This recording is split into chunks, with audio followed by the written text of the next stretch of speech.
Perbantahan surga dan neraka. Maksudnya surga dan neraka berbicara satu sama yang lain.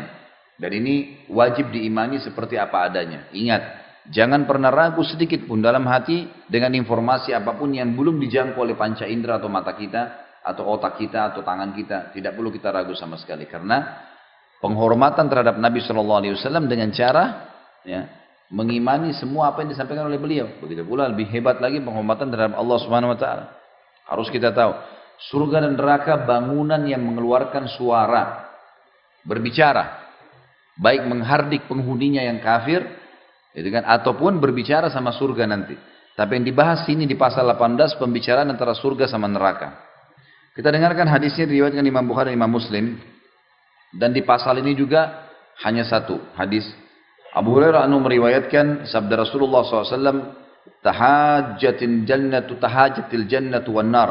فقالت النار أورثت بالمتكبرين والمتجبرين وقالت الجنة ما لي لا يدخلني إلا ضعفاء الناس وسقطهم قال الله للجنة أنت رحمتي أرحم بك من أشاء من عبادي وقال للنار إنما أنت عذابي أعذب بك من أشاء من عبادي ولكل واحدة منكما ملؤها فأما النار فلا تمتلئ حتى يضع الله عز وجل رجله تقول قط قط فهنالك تمتلئ ويزوى بعضها إلى بعض ولا يظلم الله عز وجل من خلقه أحدا وأما الجنة فإن الله عز وجل ينشئ لها خلقا.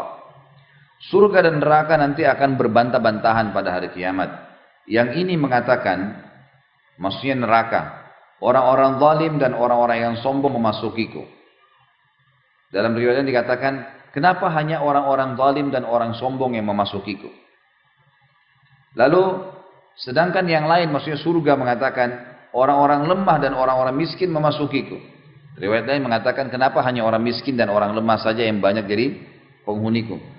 Maka Allah, maksudnya orang yang terzalimi, orang yang tidak punya hak, orang yang tidak punya jabatan, yang tidak ada masalah malah, hisabnya jadi ringan, itu malah jadi penghuni surga. Allah berfirman kepada yang ini, maksudnya ke neraka, engkau adalah azabku, alat penyiksaku. Aku mengazab denganmu kepada siapa yang aku kehendaki. Dan dia berfirman kepada yang lain surga, engkau rahmatku. Aku merahmati denganmu kepada siapa yang aku kehendaki. Masing-masing dari kalian berdua memiliki isi. Adapun neraka, maka tidak penuh hingga Allah Azza wa Jalla meletakkan kakinya. Seraya mengatakan neraka tersebut sudah cukup, sudah cukup. Ketika itulah neraka penuh. Jadi neraka itu hari kiamat dalam riwayat Bukhari yang lain, Allah Azza wa Jalla akan mengatakan kepadanya, halim talati, apakah sudah penuh?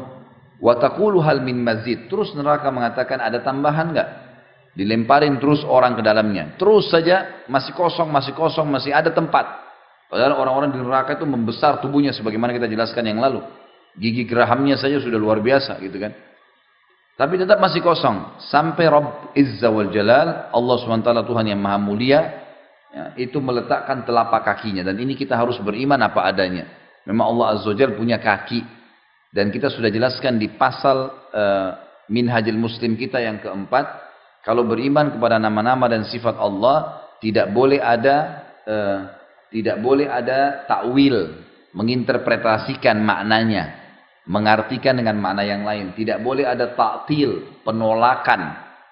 Tidak boleh ada tashbih, menyerupakan dengan makhluk, dan tidak boleh ada takyif, menanyakan bagaimananya. Jadi kalau Allah punya kaki, telapak kaki, ya iya. Kita tidak perlu bayangkan seperti kaki manusia, karena Allah Azza wa Jalla dengan kemahabesarannya telah menciptakan semua makhluknya beda-beda kakinya. Kita lihat hewan miliaran jumlahnya, kakinya beda-beda, gitu kan? Semuanya, manusia juga begitu. Allahu alam bagaimana jin Allah ciptakan, malaikat dan seterusnya. Jadi Allah Azza wa Jalla punya semua yang disebutkan dalam Al-Quran dan Sunnah apa adanya, tapi tidak perlu kita menjangkau atau melebihi apa yang telah Allah sampaikan. Cukup kita imani Allah memang punya telapak kaki, dan betul-betul Allah akan meletakkan telapak kakinya yang mulia ke neraka. Pada saat itulah neraka memenuh, jadi penuh secara otomatis. Riwayat lain mengatakan neraka akan berkerut seperti berkerutnya daging yang diinjak, gitu ya. Seperti itulah. Kemudian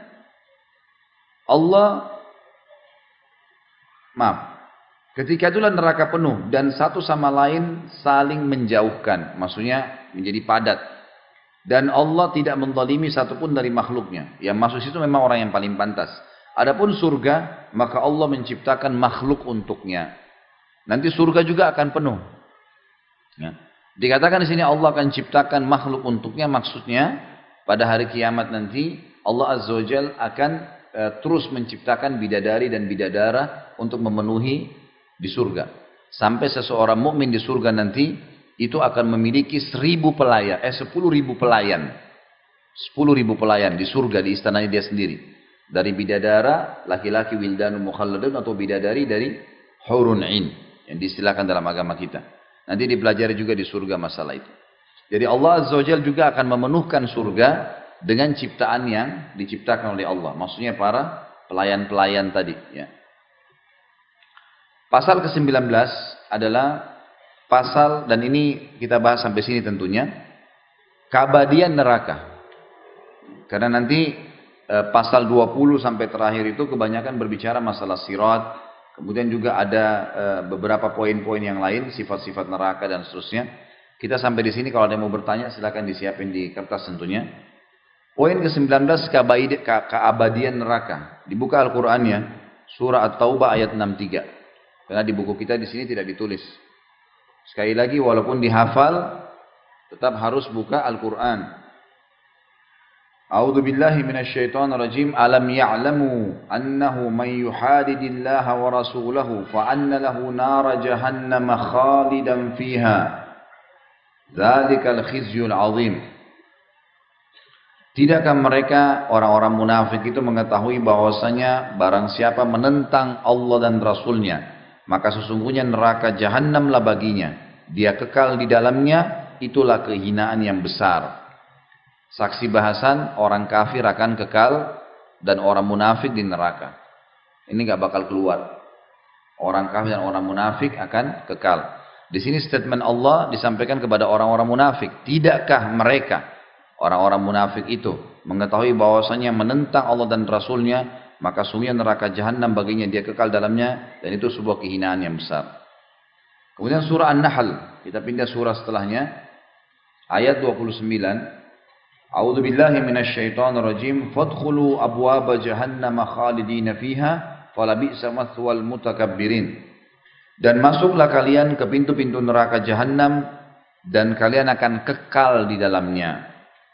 Maka amat buruklah tempat orang-orang yang menyombongkan diri itu.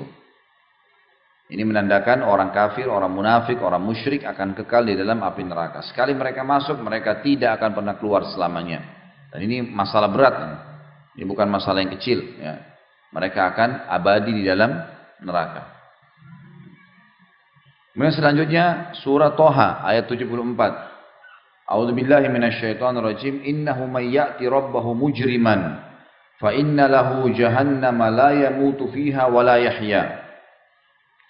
Sesungguhnya barang siapa yang datang kepada Rabbnya dalam keadaan berdosa, maka sungguhnya baginya neraka jahanam, ia tidak mati di dalamnya dan tidak pula hidup selamanya. Di dalam hadis yang diriwayatkan oleh Imam Muslim, Abdullah bin Umar radhiyallahu anhu meriwayatkan sabda Nabi sallallahu alaihi wasallam, "Idza sara ahlul jannati ilal jannah wa sara ahlun nari ilan nar, utiya bil maut hatta yuj'ala bainal jannati wan nar, thumma yunadi munadin ya ahlal jannah la maut wa ya ahlan nar la maut, fayazdadu ahlul jannati farahan ila farahihim wa yazdadu ahlun nari huznan ila huznihim." Ketika ahli surga telah masuk surga dan ahli neraka telah masuk dalam api neraka, maka kematian didatangkan hingga diletakkan di antara surga dan neraka. Kemudian disembelih. Kemudian penyeru menyeru, "Wahai ahli surga, tidak ada kematian. Wahai ahli neraka, tidak ada lagi kematian." Maka ahli surga semakin bergembira dan ahli neraka semakin bersedih. Di dalam riwayat yang lain yang hampir serupa, dikatakan oleh Nabi SAW akan didatangkan nanti di antara surga dan neraka seekor domba, menyerupai domba. Lalu dikatakan, lalu malaikat yang membawanya mengatakan kepada penghuni surga, "Wahai penghuni surga." Lalu mereka pun menghadap ke arahnya. Lalu Malaikat tersebut mengatakan, apakah kalian mengenal ini? Tahu nggak ini? Mereka bilang, iya. Itu adalah maut, kematian. Dan kata Nabi SAW, mereka pun memang sudah mengenalnya, sudah tahu, karena semua orang sudah menemui mati itu. Mereka kenal, oh itu kematian. Semua penghuni surga. Artinya nanti kita akan tahu Bapak Ibu sekalian, tentang masalah kematian itu seperti apa. Cuma di sini digambarkan berbentuk seperti domba. Allahu a'lam apakah itu asli seperti itu, atau ini adalah digambarkan domba, dibentukkan domba. Karena memang ulama hadis berselisih tentang masalah makna kalimat yang Nabi SAW sebutkan. Diserupakan domba atau memang dalam mati itu dalam bentuk seperti domba. Kemudian dikatakan penghuni surga, penghuni neraka, hai penghuni neraka. Lalu mereka semua balik ke arah ya penyeru tersebut dari malaikat dan mereka bisa melihatnya dengan hikmah Allah. Maka ditanyakan kepada mereka, apakah kalian tahu apa ini? Maka mereka serentak mengatakan, iya itu adalah maut, kematian.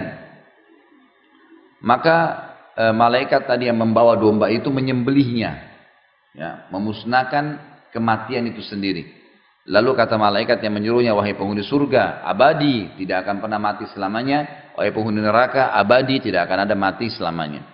Maka kalau digabungkan kedua hadis adalah hadis terakhir dalam penutupan hadis ini dikatakan, penghuni surga bertambah gembira karena mereka akan abadi selamanya, dan penghuni neraka juga akan sedih karena mereka akan abadi selamanya. Mereka